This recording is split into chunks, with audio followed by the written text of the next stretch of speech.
I went to the locker room, drove home, took about 3 days off, took ibuprofen, which was about the worst thing I could do. Oh, no. And meanwhile, my brain was bleeding.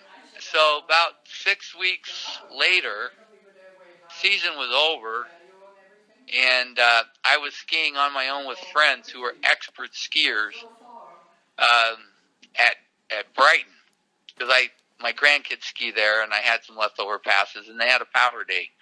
So we went skiing there, and I did an endo, a 360 endo after I hit a rock in the powder. Just, Brighton's a very rocky place to ski, and I hit the rock at the apex of my turn, so I'm headed straight down the hill. Yeah. I do a 360. One of the points in the 360 was my head hit the snow. Yeah. But I landed upright, and I continued to ski. Whoa. And, jeez. And not bad for an old geezer, but I went. Yeah. There's one point in Big Cottonwood Canyon where there's some S-curves. I looked down at my speedometer above those S-curves. The speed limit in Big Cottonwood Canyon is 35 miles an hour. Yeah. I was going over 70. Holy smoke. And I drove myself home from Brighton as well. By the time I got here, I couldn't find my street. Oh, boy. I had to drive around a little to find my street. Well, then that night, I woke up. I went and took a nap, woke up, and I could barely walk. And I told my wife, I said, I got to do something. I called my son-in-law, who's in training to be a anesthesiologist. I said, what do I do? He's a skier. And he goes, immediately go to the ER? Emergency room. Yeah. The parts that I didn't know about these, even though I've been skiing for 55 years, yeah, is that you can have a brain bleed with your helmet on. It can be fatal. Sure. And I was in both cases. I was on a blue run. It was not a hard run, I was not going fast. You weren't going fast. I was just going blue run speeds, probably 15, 20 miles an hour. But I hit my head.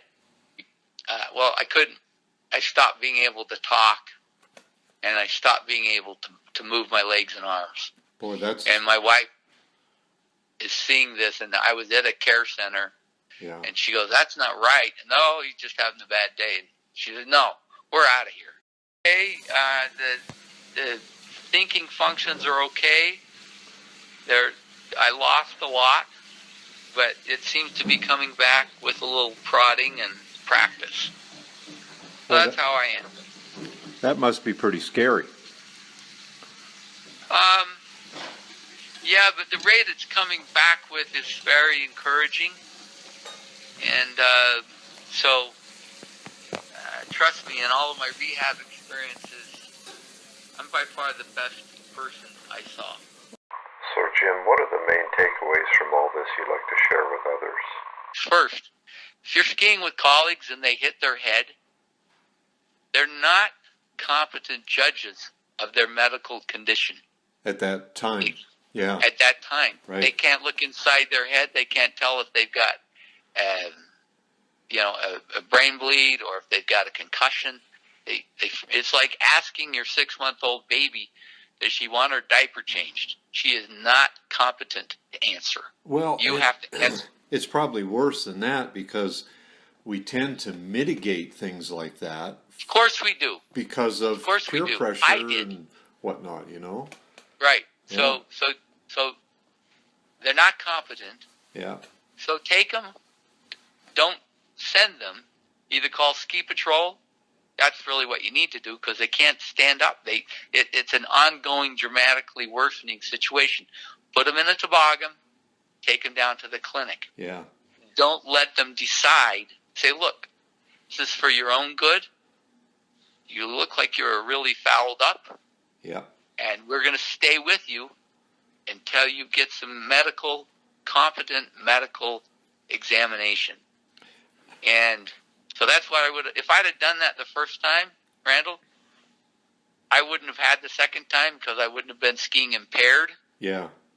Probably would have ended my season. But they have drugs they can put in your blood veins that really mitigate, and they slow down the bleeding if you get them in time. Yeah.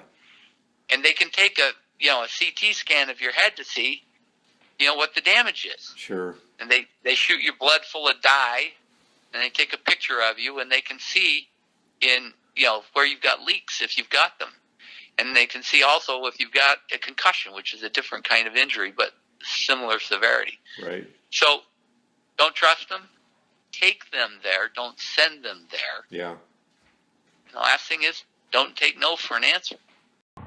So don't take no for an answer. If someone has a head strike, they are not competent judges of their condition.